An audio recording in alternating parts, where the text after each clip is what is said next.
1980년대 전국을 공포로 몰아넣었던 화성 연쇄살인 사건. 유력한 용의자가 세상에 모습을 드러냈습니다. 그리고 화성 연쇄살인 사건과 함께 대한민국 3대 장기미제 사건으로 불리는 개구리 소년 실종 사건, 이영호 군 유괴 사건에 대한 관심도 커지고 있습니다. 이 세 사건은 공통점이 있습니다. 사회에 큰 파문을 일으켰지만 범인이 잡히지 않았다는 점, 또 영화로까지 만들어졌다는 점, 또 공소시효가 2006년에 만료돼 범인을 잡아도 처벌할 수 없다는 점입니다. 오늘 3분 뉴스는 화성 연쇄살인 사건 용의자로 재점화된 살인죄 공소시효에 관해 이야기해 보겠습니다. 살인죄 공소시효는 2015년 태완이법으로 폐지됐습니다. 1999년 5월 20일 학원을 가던 태완이에게 한 남성이 다가와 검은 봉지 속에 담긴 황산을 붓고 달아난 사건. 아이의 얼굴로 쏟아진 황산은 두 눈과 피부, 장기까지 모두 손상시켰습니다. 태완이의 나이는 불과 6살이었습니다. 전신에 3도 화상을 입고 49일간 상상을 초월한 고통에 시달리다 세상을 떠났습니다. 이후 태완이의 가족은 15년간 태완이를 아프게 한 나쁜 사람을 잡아주겠다는 약속을 지키기 위해 고군분투했지만 공소시효에 가로막혔습니다. 공소시효란 범죄가 일어났을 때 일정 기간이 지나서까지 범인이 잡히지 않으면 형벌권이 없어지는 제도입니다.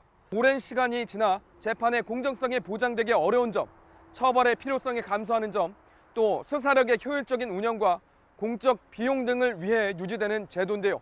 하지만 6살 아이를 잔인하게 죽인 범인조차 시간이 지나면 처벌할 수 없게 된다는 점이 알려지면서 사회적 공분이 일었고 결국 국회도 움직였습니다. 2015년 7월 살인죄의 공소시효를 폐지하는 태완이법이 제정된 겁니다. 다만 2000년 8월 1일 이후 발생한 사건만 적용하기로 했습니다. 그러니까 2000년 8월 이전에 발생한 사건, 즉 화성 연쇄살인 사건의 용의자 이춘재, 그리고 태완이를 아프게 한 나쁜 아저씨는 처벌할 수 없는 겁니다. 태완이법 덕분에 진범을 처벌한 사건도 있습니다.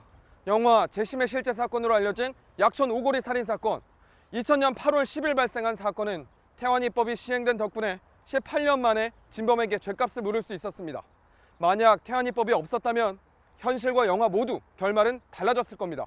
개구리 소년 실종 사건, 이영호 군 유괴 사건 같은 미제 살인 사건의 유족들은 여전히 고통받고 있습니다. 공소시효가 끝나 범인을 잡아도 처벌할 수 없습니다. 하지만 처벌하지 못한다고 범인 찾기를 포기할 수는 없습니다.